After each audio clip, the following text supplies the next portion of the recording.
Alright guys, we're gonna get straight into it today. Today's project is a squad of Space Marine Sniper Scouts, 2 Dreadnoughts, and an Eversur Assassin. First up are gonna be the Scouts. I only have 3 Scouts, and one doesn't have a Camo Cloak, so we're gonna have to fix that. For the 2 missing Scouts of this squad, I found some Space Marine Snipers and 3D printed 2 mirror copies. They're actually some Primaris Vanguard, but you won't notice when the Camo Cloaks goes on. These Scouts are on 25mm bases, and I wanted consistency, so I'm gonna get started on rebase. Ah, shit.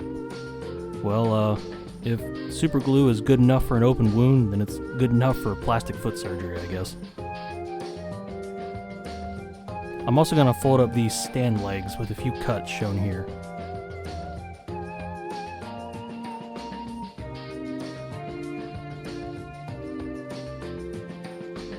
After I cut, I file it up to keep it all nice and straight and glue them on. For the Camo Cloaks themselves, I'll be using some thick paper towels. These don't have a pattern on them, and after the glue dries, it's actually pretty durable. I soak them in watered down PVA glue, and I drape them over the Scouts in a cloak-like fashion.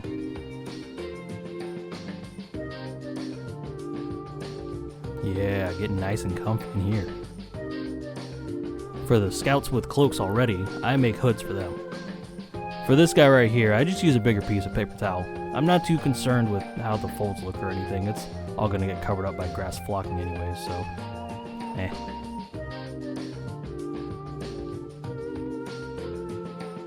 So the first Dreadnought would be the quickest to knock out. This is gonna be a Mortis Dreadnought with twin heavy plasma cannons. Now, here's the plasma cannon I had planned on using, but check out this beauty I stumbled into. Yeah. Sorry, old boy, but we need big damage in here. It looks a little bit comical on the Dreadnought with both of them on, but it's definitely scarier looking than the original one, so good enough for me. You'll also notice that I 3D printed some new smoke launchers for both of these Dreadnoughts. I test fit this banner up here, but I decide later against adding it. I'm gonna move it over to the other Dreadnought.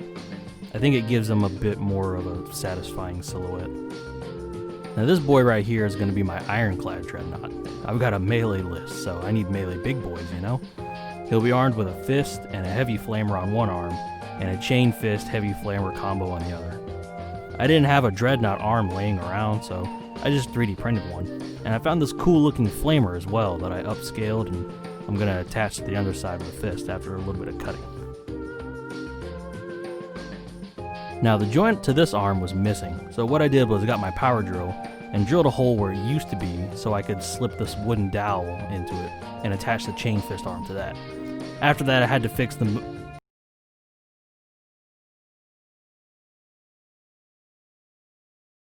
Is that chain fist upside down?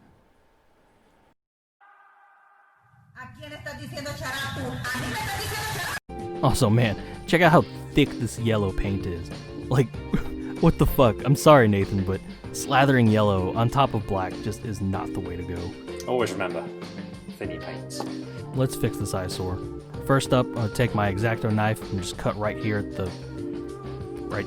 Right here. Alright, so the first thing to do is you grab your handsaw and just behead the fucking thing. I think it's time for Jack to let her rip.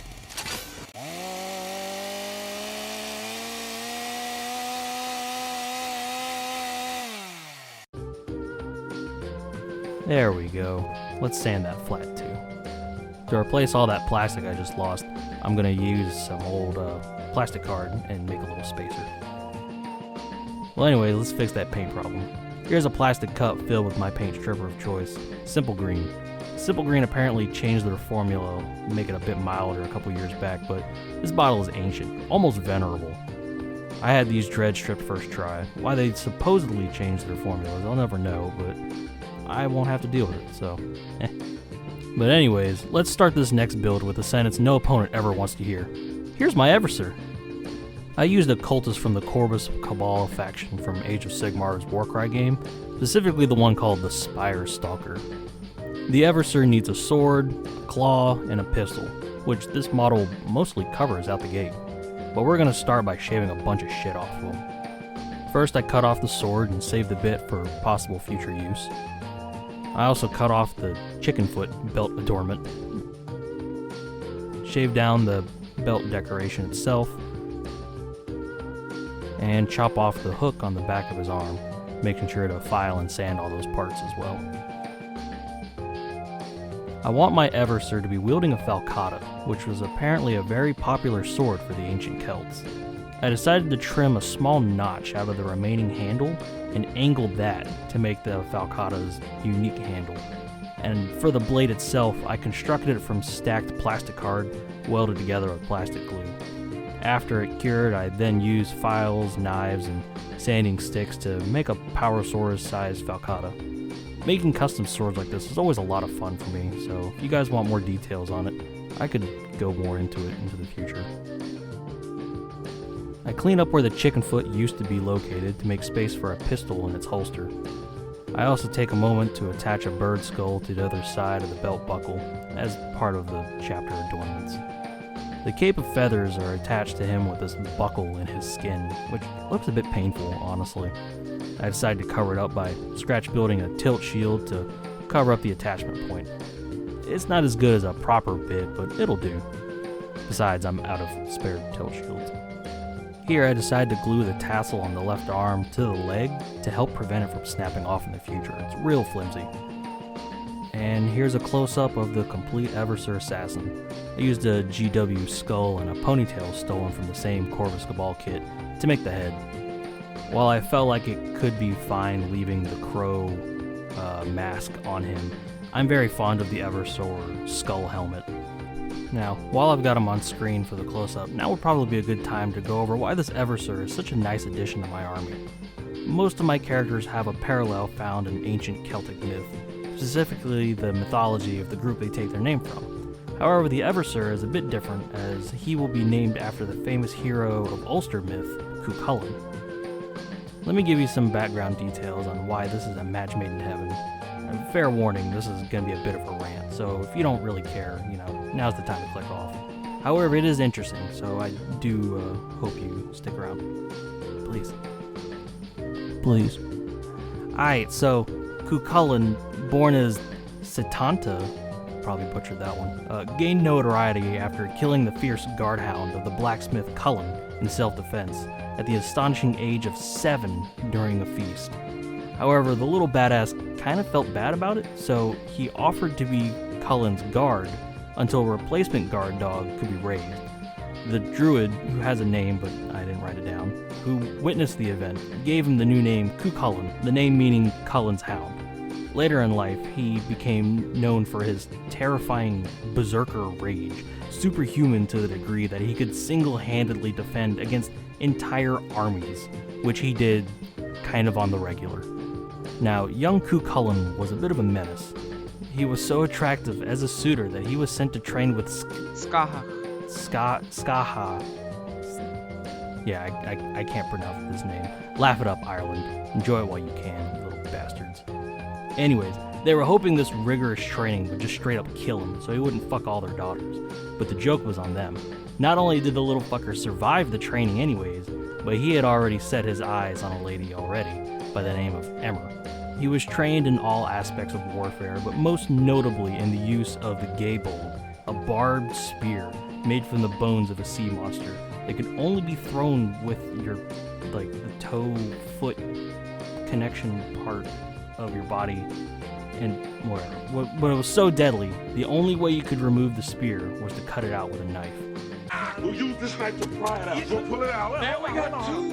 No. Just don't think about it. Cut around going down a bad path. Cut around the meat. Okay. Just stretch it out. Stretch it out. They gotta plug it. During this training, he fights his master's rival, or in some stories, her twin sister by the name of Eve. He eventually wins the duel, sparing her life in exchange for her bearing him a son.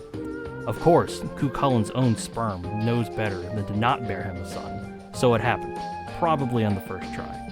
Sadly, his son died by his own hand when he went to go meet him and didn't flash his ID and birth certificate, prompting Cuchulainn to kill him with the old barbed spear foot throw kick maneuver, in a classic case of stranger danger. While Cuchulainn did a lot of shit in mythology, let me just skip to the end. And by the end, I mean his death, which is hilarious. Now, Cuchulainn had a bunch of taboos or sacred oaths on him, and one of them was to not eat dog meat. One character conspires with another, and his name is Lugaid. Lugaid sets up the situation where an old lady feeds him a meal of dog meat. Now, although Cuchulainn can't eat the dog meat, he can't refuse the hospitality either, so he has no choice but to eat it. The taboo spiritually weakening him before some big battle. During the battle, Lugaid throws a magic spear at him, and it mortally wounds him. Now, mortally wounding does not mean immediately kill, so in his last dying actions, Cuchulainn ties himself to a large rock with his sword raised in the air, in the hopes of the enemy army just believing that he's just standing there, menacingly. And you know what? It actually fucking works. The whole army just sits there like, oh fuck, he's just looking at us, what are we gonna do? And they only catch on to what's going on when a raven lands on his corpse, possibly scoring a free little eyeball snack. Lugaid and his troops move in to inspect the scene, and just to be safe, Lugaid thinks, hey, I'm gonna chop his head off real quick. Which he does, and his head falls to the ground, but the quote-unquote hero light from Cuchulainn's body causes his dead hand to drop the sword, which cuts off Lugaid's arm. Now, I'm a relatively simple man, but the visual of a grown-ass adult man being bested by a dead-ass grown-ass man is incomprehensibly funny to me. So you might be asking, John, why did you just go into all that shit? I don't really care. Well, look at the major notes between the Eversur and Cuchulainn. Both are known for their berserker rage, have a destructively intimidating reputation, the sheer power to back up the reputation, and both apparently have the ability to kill you after death. Personally, I really like the match, and having an Eversur flavored as Cuchulainn is very, very appealing to me. To help tie in more of his lore with the model itself, the original Cuchulainn thought it was dishonorable to harm women. He was kind of weird around the ladies in general. Hell, one time his berserker rage got way out of hand, so his crew managed to stop him by getting a bunch of women in town to go to the very edge of town and just flash their bare chests at him. Flashing the scariest berserker in town with a bunch of unarmed women, and it works. And while he was busy dropping his spaghetti, the nearby Ulsterman, which we can only assume had testicles the size of like anvils, just grab the fucker and throw him in a barrel of water, which cools him off enough for him to regain his senses. Like, the whole mythology behind this character is a wild ride, but as a flavorful way of tying his absolute spaghetti dropping into the model, I'm giving my Eversur a special rule in which he can fight and wound female models, but he can't kill them. Also, I really tried to model his spear onto him and make it make sense. And I'm sorry, I tried, but I couldn't do it. So that's the lore fluff tie-in for this Eversur Assassin. Not much for the other units. It's just a bunch of scouts. The Dreadnoughts in particular, since they were given to me by my friend Nathan, I asked him, hey, would you want to name these Dreadnoughts?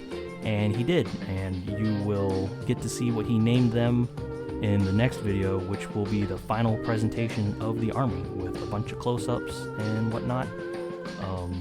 I did a lot of research on early Celtic war paint, which I did apply to the whole army, and then I did a bunch of weathering on them as well. Not the best weathering, but at this point I was just getting really kind of worn out with the project. But it still came out really nice, and I'm really eager to show you guys the final assembly shot and the close-ups. So, and all that footage is already there, just got to put it all together. So, thanks for watching, and stick around because the final video for the Tuatha De Danann is going to be very soon.